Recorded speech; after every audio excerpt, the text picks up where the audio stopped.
نماز کے متعلق چند ضروری مسائل بھی بتانا ضروری تھا۔ نماز کے شرطیں ہم نے بیان کی تھی، شاید آپ کو یاد ہوگا۔ نماز کی جو شرطیں ہیں، کنڈیشنز ہیں: طہارت، ستر عورت۔ طہارت یعنی پاک ہونا، بدن کا پاک ہونا، کپڑے کا پاک ہونا، جگہ کا پاک ہونا۔ ستر عورت، اپنے بدن کو چھپانا کہ جس کے ذریعے ہمارا بدن چھپے، یہ ستر عورت میں شمار ہوا۔ استقبال قبلہ، قبلے کی طرف رخ کرنا، یہ بھی نماز کی شرط ہے کہ اگر کوئی اتر، دکھن، پورب رخ کر کے اگر نماز پڑھے گا تو اس کی نماز ہی نہیں ہوگی، کیونکہ اسے یہاں ہندوستان کے اعتبار سے ہمارے لیے قبلہ جو ہے وہ پچھم کی طرف ہے، ویسٹ میں ہے، مغرب کی طرف ہے، تو اس کو پچھم کی طرف ہی رخ کر کے، خانہ کعبہ کی طرف رخ کر کے ہی نماز پڑھنا ہے، کیونکہ استقبال قبلہ یہ شرط ہے، اس کے بغیر نماز نہیں ہوگی۔ اب اس کے ضمن میں جو کچھ مسائل تھے کہ اگر کہیں ایسی جگہ گئے کہ وہاں قبلہ نہیں پتہ چل رہا ہے تو کیا کرنا ہوگا، اس سے پہلے اس کو بتا چکا ہوں۔ استقبال قبلہ، نیت۔ نیت کیا ہے؟ نیت بھی شرط ہے نماز کے اندر، نیت ہونا۔ نیت کا مطلب یہ ہے کہ دل میں پکا ارادہ ہو جانا۔ جیسے آپ وضو کر کے مسجد میں آئے اور دل میں ارادہ ہے کہ مجھے ظہر کی نماز فرض ادا کرنا ہے، تو یہ دل میں جو ارادہ ہے یہی نیت ہے۔ دل کے ارادے کا نام ہی نیت ہے، لیکن زبان سے کہہ لیں گے تو یہ زیادہ بہتر ہوگا، جیسا کہ عام طور پر کتابوں میں آپ کو لکھا ہوا ملتا ہے یا بتایا جاتا ہے کہ زبان سے آپ نیت کر لیں۔ نیت کی میں نے 4 رکعات ظہر کی فرض نماز پڑھتا ہوں میں واسطے اللہ تعالیٰ کے، پیچھے اس امام کے منہ میرا کعبہ شریف کی طرف، اللہ اکبر۔ یہ نیت باندھی آپ نے، یہی نیت کرتے ہیں نا۔ عام طور پر جو اردو میں نیت کی جاتی ہے اسی طریقے سے نیت کی جاتی ہے۔ عصر کی نیت کر رہے ہیں، نیت کی میں نے 4 رکعات فرض نماز عصر کی پڑھتا ہوں میں واسطے اللہ تعالیٰ کے، پیچھے اس امام کے منہ میرا کعبہ شریف کی طرف۔ اگر جماعت کے ساتھ پڑھ رہے ہیں تو پیچھے اس امام کے، تنہا پڑھ رہے ہیں تو پیچھے اس امام کے کہنے کی ضرورت نہیں، یہ نیت۔ لیکن اکثر لوگ یہ سمجھتے ہیں کہ زبان سے جب تک بولیں گے نہیں نیت نہیں ہوئی، حالانکہ ایسا نہیں۔ دل میں ارادہ ہے تو وہی نیت ہے، اگر زبان سے نہیں بھی بولے تب بھی نماز درست ہے، نماز صحیح ہے۔ اس کے لیے یہ عرض کر رہا ہوں کہ کبھی کبھی ایسا ہوتا ہے کہ جیسے جماعت کھڑی ہے، آپ وضو کر کے آئے، جماعت میں جلدی سے شریک ہونا ہے، جلدی سے جماعت میں شریک ہونا ہے، اور اگر نیت باندھتے کھڑے رہیں گے تو رکوع میں چلے جائیں گے، رکوع سے سر اٹھائیں گے، تو اس وقت جو ہے آپ کو یہ کرنا ہے کہ آپ آ رہے ہیں، دل میں ارادہ ہے، جیسے ابھی ظہر کی جماعت کھڑی ہے اور امام صاحب یا پوری جماعت رکوع میں چلی گئی، اب اگر زبان سے نیت کرتے ہیں تو اس کی وجہ سے سر اٹھا دیں گے تو ہماری وہ رکعت نہیں ملے گی، کیونکہ امام اگر رکوع سے سر اٹھا لیے تو پھر وہ رکعت نہیں ملی، اگرچہ بعد میں شریک ہو سکتے ہیں لیکن وہ رکعت نہیں شمار ہوگی، اخیر میں وہ 1 رکعت آپ کو ادا کرنا ہوگا۔ لیکن اگر دل میں ارادہ ہے، زبان سے نہیں کہا، صرف اللہ اکبر کہہ کر کے تکبیر تحریمہ باندھ لیا، پھر اللہ اکبر کہہ کر کے رکوع میں شریک ہو گیا، تو وہ جماعت میں شامل ہو گیا، اس کی نماز صحیح ہو گئی۔ یہ یاد رکھیے مسئلہ، کیونکہ زبان سے کہنے کے انتظار میں کبھی کبھی وہ رکعت چھوٹ جاتی ہے، کیونکہ اس میں تھوڑا سا وقت لگتا ہے، وقفہ لگتا ہے۔ اگر زبان سے نہیں کہے لیکن دل میں ارادہ ہے کہ مجھے ظہر کی نماز پڑھنا ہے، دل میں ارادہ ہے کہ مجھے عصر کی فرض نماز ادا کرنا ہے، اور اسی ارادے کے ساتھ آپ نے اللہ اکبر کہہ کر کے ہاتھ باندھ لیا اور پھر رکوع میں چلے گئے، تو جماعت میں آپ شریک ہو گئے۔ اگر زبان سے کہنے کا موقع ہے تو زبان سے کہہ لیں، نیت کی میں نے 4 رکعت فرض نماز ظہر کی پڑھتا ہوں میں واسطے اللہ تعالیٰ کے، پیچھے سے امام کے منہ میرا کعبہ شریف کی طرف۔ اگر نیت زبان سے بھی کہنے کا موقع مل گیا تو کر سکتے ہیں، اور اگر موقع نہیں ہے اور جلدی میں ہم کو جماعت میں شریک ہونا ہے تو زبان سے نہیں بھی کہے، دل میں ارادہ ہے تو یہی نیت کافی ہے۔ اس مسئلے کو یاد رکھیں۔ اس کے ضمن میں ایک دوسرا مسئلہ یہ ہے، بہت پہلے اس کو شاید بیان کیا تھا، کبھی کبھی ایسا ہوتا ہے کہ نیت دل میں کچھ اور ہے، زبان پہ کچھ اور جاری ہو جاتا ہے۔ جیسے مثال کے طور پر آپ ظہر کی نماز پڑھنے کے لیے آئے، دل میں ارادہ تو ہے میں ظہر کی نماز کے لیے آیا ہوں، اور جب نیت باندھ رہے ہیں، نیت کی میں نے 4 رکعت فرض نماز عصر کی پڑھتا ہوں میں واسطے اللہ تعالیٰ کی، منہ میرا کعبہ شریف کی طرف، آپ نے نیت باندھ لیا، بعد میں آپ کو خیال آیا ارے ظہر کی مجھے پڑھنا تھا لیکن زبان سے نکل گیا عصر کی، عشاء کی، مغرب کی. تو جو وقت کی نماز پڑھ رہے ہیں اور وہ وقت بھی آپ کے ذہن میں ہے، دل میں ارادہ بھی ہے، لیکن زبان سے اگر کوئی دوسرا نام نکل گیا، ظہر کے بجائے عصر، عصر کے بجائے مغرب، مغرب کے بجائے عشاء، تو اس میں کوئی حرج نہیں ہے، نماز صحیح ہے، نماز ہو جائے گی. کیونکہ نیت جو ہے اصل دل کے ارادے کا نام ہے. دل میں ارادہ یہ ہے کہ مجھے ظہری کی نماز پڑھنا ہے. یہ اور بات ہے کہ زبان سے نکل گیا کہ ظہر کے بجائے عصر آپ نے کہہ دیا، تو اب رکعت توڑنے کی ضرورت نہیں ہے، نماز توڑنے کی ضرورت نہیں ہے. جو دل میں ارادہ ہے اسی کو آپ اپنے ذہن میں رکھ لیں کہ میں تو ظہری کی پڑھ رہا ہوں، تو دل کے اسی ارادے کے ساتھ آپ نے نماز مکمل کر لی، تو آپ کی نماز درست ہے، صحیح ہے. پھر دہرانے کی بھی ضرورت نہیں ہے اور نہ نماز توڑنے کی ضرورت ہے. کیونکہ بعض لوگوں کو دیکھا گیا کہ وہ زبان سے کچھ اور نکل گیا تو بعد میں وہ نماز توڑ دیتے ہیں. ارے نیت غلط ہو گئی، پھر سے نماز پڑھیں. نماز توڑنے کی ضرورت نہیں ہے، کیونکہ یہاں کوئی حرج نہیں ہے، زبان سے نکل جانے میں کوئی حرج نہیں. نیت کی جو شرط ہے نماز میں وہ اسی بنیاد پر کہ دل میں ارادہ ہو. دل میں بھی ارادہ نہیں تو پھر نیت نہیں پائی گئی. یا دل میں کچھ اور ارادہ ہے، جیسے مثال کے طور پر آپ ظہر کی نماز پڑھنا چاہ رہے ہیں اور دل میں ارادہ ہے کہ میں عصر کی نماز پڑھ رہا ہوں اور اسی پر آپ قائم ہیں، تو پھر وہ نماز نہیں ہوگی، کیونکہ ابھی تو ظہر کا وقت ہے، عصر کی نیت کر رہے ہیں آپ، تو وہ نماز نہیں ہوگی. بات ختم ہو گئی. وقت، نماز کی شرطوں میں سے ایک شرط ہے وقت، یعنی وقت کا ہونا. قرآن کریم میں بھی اللہ تعالیٰ کا فرمان ہے ان الصلاۃ کانت علی المؤمنین کتابا موقوتا. بے شک نماز مسلمانوں کے لیے، ایمان والوں کے لیے ایک وقت سے باندھا ہوا فریضہ ہے. وقت سے باندھا ہوا فریضہ یعنی ایک خاص وقت کے ساتھ مقرر ہے. جیسے مثال کے طور پر فجر کی نماز کا جو وقت ہے اسی کے ساتھ ہی فجر کی. ظہر کا وقت، جیسے ابھی ظہر کا وقت ہے تو اب ظہر ہی کی نماز ہوگی. ابھی ظہر کے وقت میں آپ یہ سوچیں کہ ابھی جو عصر کی آنے والی عصر کی نماز میں ابھی پڑھ لوں، نہیں ہوگی. عصر کی نماز نہیں ہوگی، مغرب کی نہیں ہوگی، عشاء کی نہیں ہوگی، اس لیے کہ ابھی جو وقت چل رہا ہے وہ ظہر کا ہی وقت ہے. تو جو وقت ہے اس میں وہی نماز ہوگی، اس کے علاوہ دوسری نہیں. ہاں البتہ قضا نماز جو ادا کی جاتی ہے، یعنی جو نمازیں قضا ہو گئی، وہ تو کسی وقت میں بھی ادا کر سکتے ہیں. جیسے کل آپ کی مغرب کی یا عشاء کی نماز قضا ہوئی تھی اور آج ظہر میں آپ ادا کر رہے ہیں تو ادا کر سکتے ہیں، کیونکہ قضا کے لیے وقت میں کوئی قید نہیں ہے.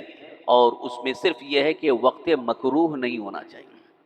مکروہ وقت جو تین بتا چکا ہوں، طلوع آفتاب، زوال آفتاب، غروب آفتاب، یہ تین وقت جو ہے یہ وقت مکروہ ہے. اس میں کوئی بھی نماز نہیں پڑھی جا سکتی، کوئی بھی نماز پڑھنا منع ہے، اس میں نماز نہیں ہوگی. تو نماز قضا نمازوں کو بھی وہ مکروہ وقت میں نہیں پڑھا جائے گا. اس کے علاوہ جو بھی وقت آپ کو ملے اس میں قضا نماز پڑھ سکتے ہیں. تو ابھی جو وقت کی شرط بتایا میں نے، اس ضمن میں ایک مسئلہ ابھی کل ہی ایک صاحب نے پوچھا تھا کہ جیسے ہم کو سفر کے لیے نکلنا ہے، ابھی ٹرین پکڑنا ہے، 4 بجے کی ٹرین ہے. اب ہم ظہر کی نماز پڑھ رہے ہیں اور ہم کو معلوم ہے کہ 4 بجے کی ٹرین پکڑیں گے اور ٹرین میں جو ہے پھر عصر کا وقت آئے گا، اس میں پڑھ نہیں پائیں گے. تو وہ عصر کی جو سفر میں یا ٹرین میں آئے گی، تو ابھی سے ہم دونوں ایک ساتھ پڑھ کر کے نکل سکتے ہیں کہ نہیں؟ ظہر کی ابھی پڑھ لیے اور ساتھ ساتھ عصر کی بھی پڑھ لیے اور نکل جائیں، ایسا ہو سکتا ہے کیا؟ اس سلسلے میں بات جو سامنے آئی اس کی وجہ یہ ہے کہ جمع بین الصلاتین کا ذکر حدیث پاک میں آیا ہے. جمع بین الصلاتین یعنی دو نمازوں کو ایک وقت میں جمع کرنا. لیکن یہ جو حدیث پاک میں آیا ہے یہ صرف حج کے موقع پہ حاجیوں کے لیے عرفات کے میدان میں، مزدلفہ میں، کہ حاجی جب عرفات کے میدان میں ہوتے ہیں تو وہاں ان کو ظہر اور عصر ایک ہی وقت میں پڑھنا ہے.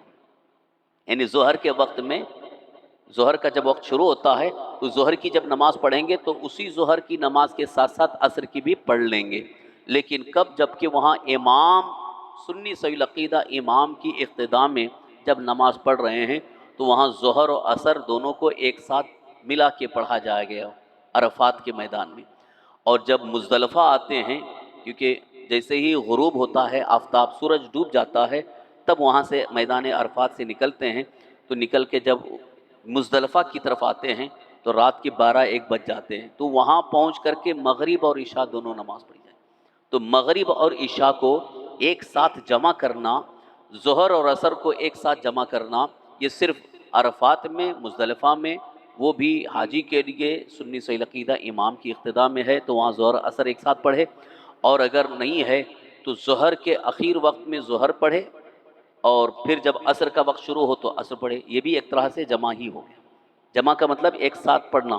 جیسے ظہر کا جو لاسٹ ٹائم ہے، آخری وقت ہے، مثال کے طور پر اگر 5:10 کو ظہر کا وقت ختم ہوتا ہے، 5:10 کے بعد سے عصر کا وقت شروع ہوتا ہے، تو 5 بجے ظہر کی نماز پڑھیں گے اور وہیں بیٹھے رہیں گے، اور 5:10 کو شروع ہو گیا عصر کا وقت، پھر اس وقت عصر کی پڑھیں گے۔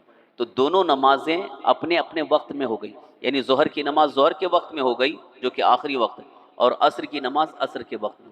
یہ اس طرح سے جمع کرنا درست ہے، لیکن ایک ہی وقت میں جبکہ ابھی ظہر کا وقت چل رہا ہے، عصر کی نماز کو اسی میں ملا کر کے پڑھنا، یہ ہمارے نزدیک درست نہیں ہے۔ ہمارے نزدیک سے مراد فقہ حنفی کے اعتبار سے امام اعظم ابو حنیفہ رضی اللہ عنہ کی تحقیق یہی ہے کہ یہ دو نمازوں کو ایک ساتھ جمع کرنے کا جو حدیث پاک میں ذکر ہے وہ عرفات میں ہے، مزدلفہ میں ہے، اور وہ بھی حاجی کے لیے ہے، اس کی بھی کچھ شرطیں ہیں۔ اس کے علاوہ کہیں حدیث پاک میں سفر کے معاملے میں ذکر آیا ہے کہ سفر میں اس کی اجازت ہے، مگر یہ فقہ شافعی میں ہے۔ جو شافعی حضرات ہیں ان کے یہاں دو نمازوں کو ایک وقت میں ملا کے پڑھا جا سکتا ہے جبکہ سفر میں نکل رہے ہوں، ویسے عام طور پر نہیں، سفر کے لیے۔ جیسے ابھی میں نے مثال دی تھی کہ ہم کو 4 بجے ٹرین پکڑ کر کے جانا ہے اور اسی میں عصر کا وقت آ جائے گا، مسافر رہیں گے، تو ایسی صورت میں یہیں پر ظہر اور عصر دونوں پڑھ کر کے وہ جا سکتے ہیں شافعی حضرات کے نزدیک۔ لیکن فقہ حنفی میں، احناف کے نزدیک یہ درست نہیں ہے۔ ظہر کے وقت میں ظہر پڑھنا ہوگا، عصر کے وقت میں عصر پڑھنا ہوگا۔ اسی طرح سے مغرب کے وقت میں مغرب، عشاء کے وقت میں عشاء، فجر کے وقت میں فجر۔ ہر نماز کے لیے وقت جو ہے وہ شرط ہے، یہاں تک کہ ابھی وقت شروع نہیں ہوا اگر کوئی نماز پڑھ لیے تو اس کی نماز نہیں ہوئی۔ مثال کے طور پر عشاء کا وقت جو ہے اب 8:38 پر شروع ہوگا، عشاء کا وقت 8:38 پر شروع ہونے والا ہے۔ اب آپ سوچ رہے ہیں کہ مجھے جلدی نکلنا ہے تو 2-3 منٹ 5 منٹ پہلے ہم پڑھ لیں، 8:35 کو یا 8:36 کو ہی پڑھ کر کے نکل جائیں کہ 2 منٹ کا کیا فرق ہوتا ہے، وہ نماز نہیں ہوئی، کیونکہ جب وقت شروع ہوگا تبھی وہ عشاء کی نماز ہوگی۔ 2 منٹ پہلے بھی آپ نے پڑھا تو وہ نماز نہیں ہوئی، اس کو دہرانا ہوگا۔ اس لیے وقت جو ہے شرط ہے۔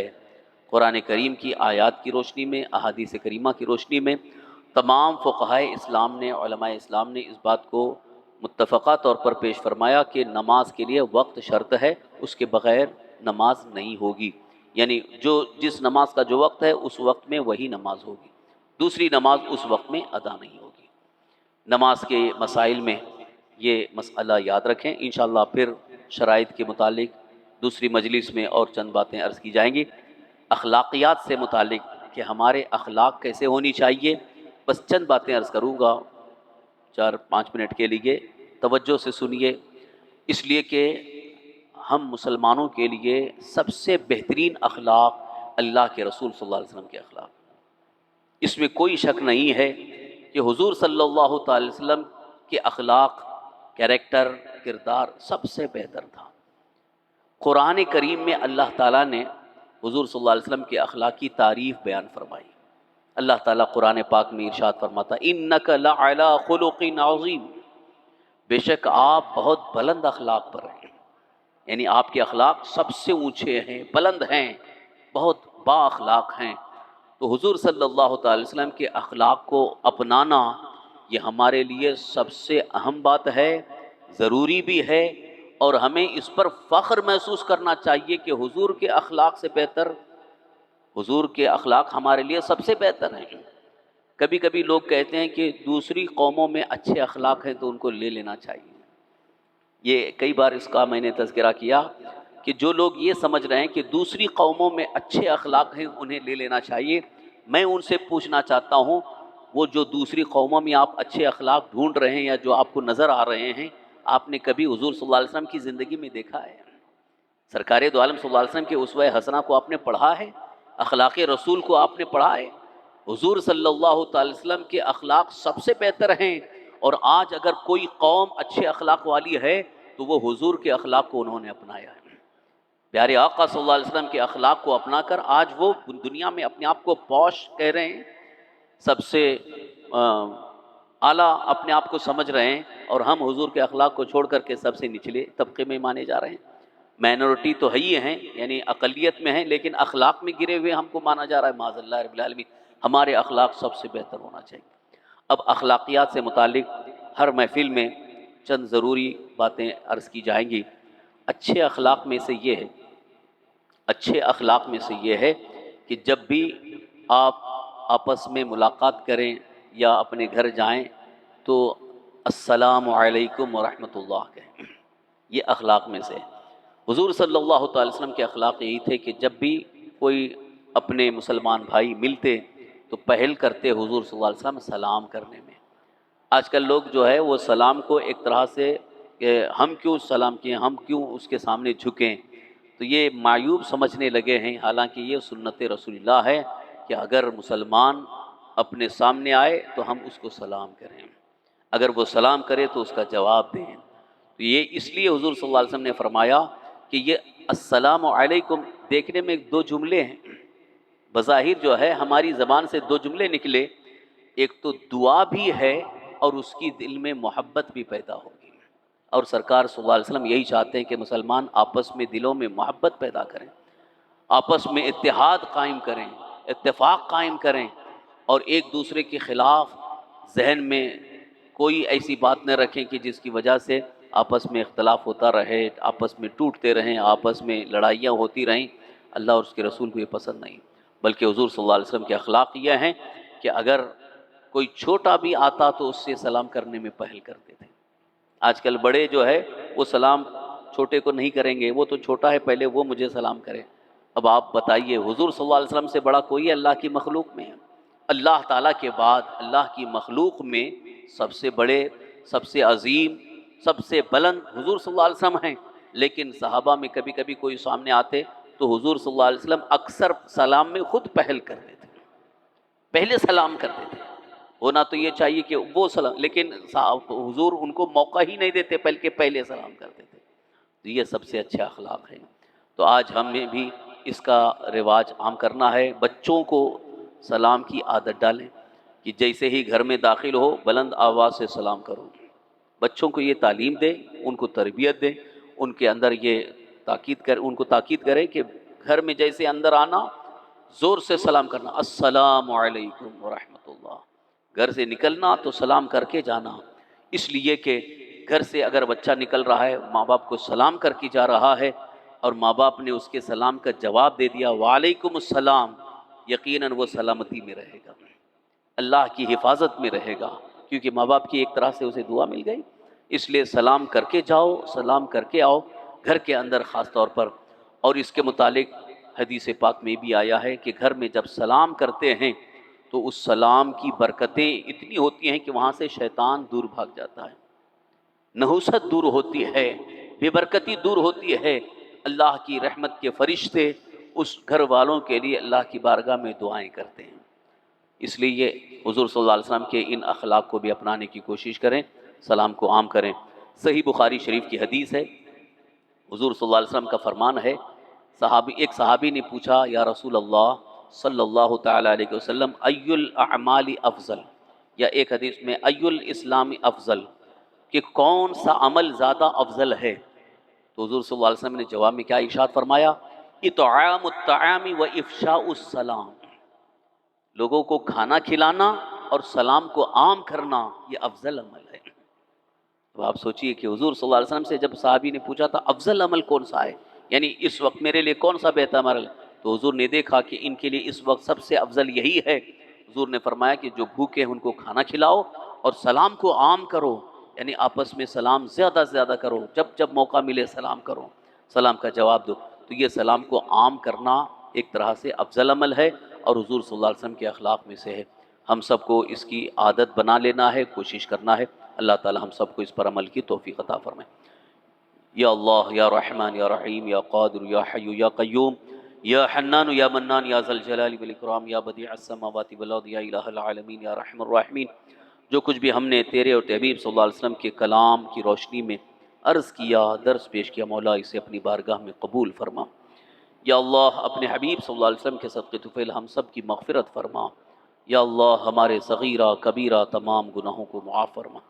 یا الہ العالمین یا رحم الراحمین، یا اللہ اپنی شان کریمی کے مطابق اپنے فضل و کرم سے یا اللہ ہماری روزی میں برکتیں عطا فرما، رزق حلال میں وسعت عطا فرما، ہماری عمروں میں برکتیں عطا فرما۔ یا اللہ ہم میں جو بھی بیمار ہیں انہیں شفاء کاملہ عاجلہ صحت و عافیت و تندرستی عطا فرما، ہمیں ہر بیماری سے محفوظ فرما۔ یا اللہ ہم میں جو بھی پریشان حال ہیں ان کی پریشانی کو دور فرما۔ یا اللہ ہماری ہر مشکل آسان فرما، تمام مصیبتوں کو دور فرما۔ یا الہ العالمین یا رحم الراحمین ہمیں دشمنوں کے شر سے، حاسدین کے حسد سے محفوظ فرما۔ یا اللہ ہمیں ہر قسم کے شر و فساد فتنوں سے محفوظ فرما، گناہوں سے محفوظ فرما، برائیوں سے محفوظ فرما۔ یا اللہ دامن مصطفیٰ ہمارے ہاتھوں میں عطا فرما۔ یا اللہ ہم نے جو دامن مصطفیٰ کو تھاما ہے مضبوطی سے تھامنے کی توفیق عطا فرما۔ یا اللہ ہمیں آخری سانس تک ایمان پر زندہ رکھ، ایمانی پر خاتمہ نصیب فرما۔ اللهم ربنا آتنا في الدنيا حسنة وفي الآخرة حسنة وقنا عذاب النار۔ ربنا تقبل منا إنك أنت السميع العليم وتب علينا إنك أنت التواب الرحيم۔ قال الله تبارك وتعالى في شان حبيبه الكريم: أعوذ بالله من الشيطان الرجيم، إن الله وملائكته يصلون على النبي يا أيها الذين آمنوا صلوا عليه وسلموا تسليما۔ اللهم صل وسلم على سيدنا مولانا محمد معين الجود والكرم وعلى آله وأصحابه وبارك وسلم صلاة وسلاما عليك يا رسول الله صلى الله تعالى عليه وسلم۔ سبحان ربك رب العزة عما يصفون وسلام على المرسلين والحمد لله رب العالمين۔ جب دم واپس ہو یا اللہ، لبے ہو لا الہ الا اللہ۔